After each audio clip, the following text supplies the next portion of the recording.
இதோ என் பக்கத்தில் உட்காந்துட்டு இருக்கிற அந்த பொண்ணு, இதோ என் நண்பன் பைத்தியம். போய் அவன்கிட்ட கேளு. உங்காரா அடிச்சு மண்டகண்டால உடச்சிடும். ஜாதி பார்த்தால பழகிறேன் நானே. என் அம்மா, என் அப்பா, காசியோட தெருக்கள், என்னை விட்டு போன என் உடம்பு, இருந்தாலும் எரிஞ்சுக்கிட்டு இருக்கிற என் உயிர்.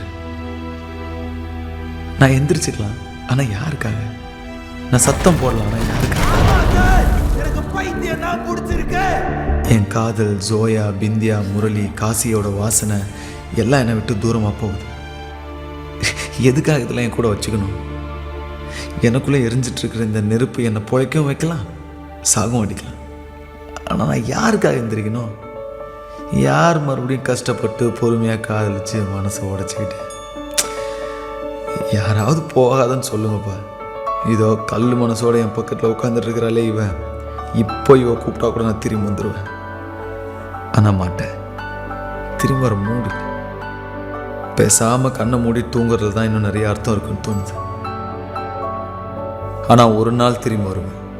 அதே கங்கை கரையில் உடுக்க வாசிக்க, அதே காசி தெருக்கில் ரெக்க கட்டி பறக்க, மறுபடியும் ஒரு ஜோயாவை காதலிக்க.